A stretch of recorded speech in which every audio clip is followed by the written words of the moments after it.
এই যে দুটো বাচ্চা, একটা জামাত ইসলাম বাচ্চা আর একটা নতুন দলের তৈরি হয়েছে, এই দুটা বাচ্চার এত আস্ফালন এবং এই দুটা বাচ্চাকে এমনভাবে লালিত পালিত করতেছে, মানে সব কিছুতে অপ্রয়োজনীয়ভাবে অযাচিতভাবে মন্তব্য করে ফেলতেছে লাগামহীনভাবে। 15 বছরের দীর্ঘ আন্দোলন এবং দীর্ঘ আন্দোলনের মানুষের যে হতাশা, ক্ষোভ এবং পঞ্জীভূত যে ক্ষোভের বহিঃপ্রকাশ, যেটা জুলাই আগস্টে হয়েছে, এটা তো একদিনে হয়নি। ওই ডিবি অফিসে সার্জি স্যার হাসনাত গেল, ওই হারুনের ভাতের হোটেলে বসলো আর ওদেরকে দেখে একবার মানুষ উত্তেজিত হয়ে রাস্তায় নেমে গেল, সেটা তো না। আর সার্জি স্যার হাসনাতদের যে দলপার্টি কিংবা তারা ব্যক্তিগতভাবেই একবার আন্দোলন করলো নিরাপদ সড়কের, সেখানে 2-4 দিন জেল টেল গেল। আর এই তো এর ভিতরে যা করেছে আন্ডারগ্রাউন্ড করছে, পাবলিকলি ওপেনলি কোনো কিছু করতে বাংলাদেশের দেশবাসী কেউ কিন্তু কোথাও দেখেনি।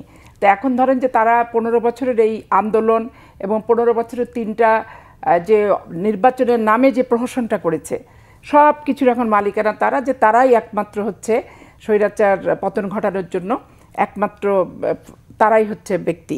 কিন্তু এই জিনিসটাও আনা তো ঠিক না। এই জিনিস দেখেন, 71-এর মুক্তিযুদ্ধ, 52-র ভাষা আন্দোলন থেকে 47 সালে যখন ভারত ভাগ হয় তখন থেকেই কিন্তু দানা বেঁধেছিল যে মুসলিম রাষ্ট্র পাকিস্তানটা এক থাকবে, কি বাংলাদেশের পশ্চিমবঙ্গটা নিয়েও আসবে, এরকম একটা চিন্তা চেতনা স্বপ্ন তৎকালীন সময় যারা নেতৃত্ব দিয়েছে তাদের ভিতরেও ছিল। আজকে ইলিয়াস আলীর আত্মাহুতি, চৌধুরী আলমের আত্মাহুতি, আজকে জনির আত্মাহুতি, এই সমস্ত কি সার্জিস এবং হাসনাতরা চোখে দেখেনি? এতে কি তাদের ভিতরে ক্ষোভের সঞ্চার হয়নি? তারাই যা করছে তাই হচ্ছে, না হলে না। আর সবচেয়ে বড় কথা, এই সরকারকে কেউ বিশ্বাস করতে পারছে না এখন। কারণ এই যে দুটো বাচ্চা, একটা জামাত ইসলাম বাচ্চা আর একটা নতুন দলের তৈরি হয়েছে, এই দুটা বাচ্চার এত আস্ফালন এবং এই দুটা বাচ্চাকে এমনভাবে লালিত পালিত করতেছে, মানে সব কিছুতে অপ্রয়োজনীয়ভাবে অযাচিতভাবে মন্তব্য করে ফেলতেছে লাগামহীনভাবে। এবং আর একটা বাচ্চা যেটা জামাত ইসলাম, এটা ধরেন আপনার যখনই অনির্বাচিত অন্তর্বর্তী কি তত্ত্বাবধায়ক সরকার আসে তখনই এদের গুতাগুতি দৌড়াদৌড়ি আমি খুব বেশি দেখি।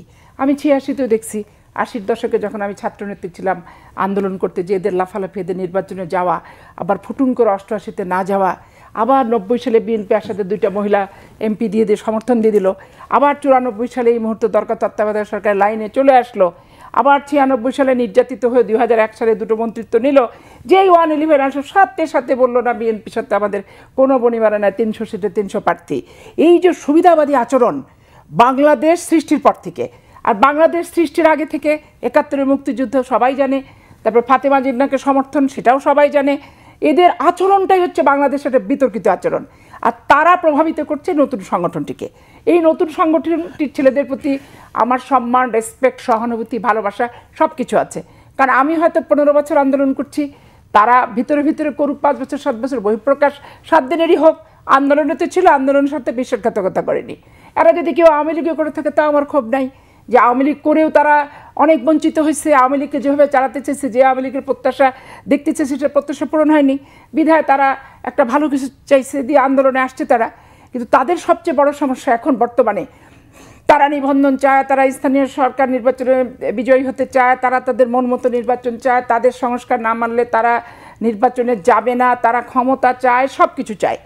এখন জন্ম হলো এই সরকারের 9 মাস, একটা বাচ্চা প্রসব করতে 9 মাস লাগে, পরিপূর্ণ বাচ্চা, আর সেখানে 2.5 মাসে একটা বাচ্চা প্রসব হলো, সরকারের গর্ভে একটা নবজাতক শিশু আসলো। এখন এই যদি সবই চাইতে গেলে তখন রাজনৈতিক যে ম্যাচুরিটি, যে ভাষা জ্ঞান, যাকে তাকে যখন তখন একটা আঙ্গুল তুলে বড় বড় কথা বলে দিচ্ছে। এটা হয় কি, বাংলাদেশের কালচারে কিছু নর্মস আছে, কিছু ভ্যালুস আছে, শেখ হাসিনা সেগুলো মানে নাই, নাম মানার কারণেই কিন্তু খেসারত তাকে চরম দিতে হয়েছে। অপকর্ম যেমন করছে, মুখের ভাষাও তেমন অশালীন ছিল। এবং ডক্টর ইউনূসকে, বেগম খালেদা জিয়াকে যে অশালীন কথাগুলো বলেছে, এনাদের চামড়া মোটার জন্য এনারা কিন্তু হজম করেছে। তো এইটাও কিন্তু একটা শিক্ষার বিষয়। আজকে 71-এর মুক্তিযুদ্ধকে শেখ পরিবারের যুদ্ধ বলে যেভাবে শেখ হাসিনা এইটাকে একটা বিকৃত করে উপস্থাপন করার চেষ্টা করছে, আর এই 15 বছরের আন্দোলনটাকে এই ভাতের হোটেলে হারুনের যে কয়জন গেল, ডিবি পুলিশের আটকা খেলো এবং অ্যাডভোকেট পান্না সাহেব রিট করে বের করলো, তারা মনে করছে 15 বছর কিছু না, জুন জুলাই সব। এই যে একটা ভাব, এবং 15 বছরের শেখ হাসিনার বিরুদ্ধে ক্ষোভ এবং ঘৃণাটাকে এনারা পুঁজি করে ব্যবসা বাণিজ্য করছে, টেন্ডারবাজি করছে, বদলি বাণিজ্য করছে, কাকে নিয়োগ বাণিজ্য করছে, সমস্ত কিছুর সাথে সমস্ত কিছুর সাথে জড়িয়ে গেছে। আর আমি ওনাদেরকে বলবো যে বিএনপি যদি চাঁদাবাজি থেকে, কোনো ডেভেলপারের রুম দখল থেকে, বাড়ি দখল থেকে, ভূমি দখল থেকে করে, আল্লাহ রসুলের নাম নিয়ে ডক্টর ইউনূসকে বলবো থানাকে এমন পাওয়ার দেন যাতে ওই সমস্ত ছেলেপেলের বিরুদ্ধে মামলা করে সাথে সাথে অ্যারেস্ট করে নিয়ে আসে। অ্যারেস্ট করার ক্ষেত্রে পুলিশ যাতে দ্বিধাদ্বন্দ্বের না ভোগে, তাহলে আমি সেটা বিশ্বাস করব।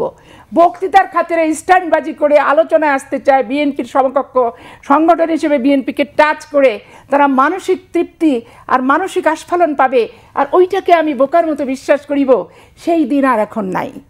এখন কথার সাথে কাজের মিল থাকতে হবে।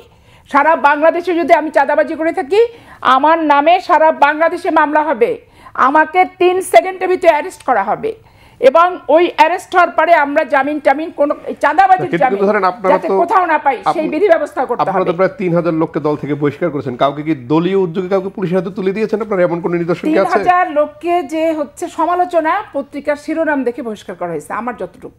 আমি যতটুকু বুঝি, এটা খোতায় যে দল খুব ভালো করে নিখুঁতভাবে বিশ্লেষণ করে দেখছে।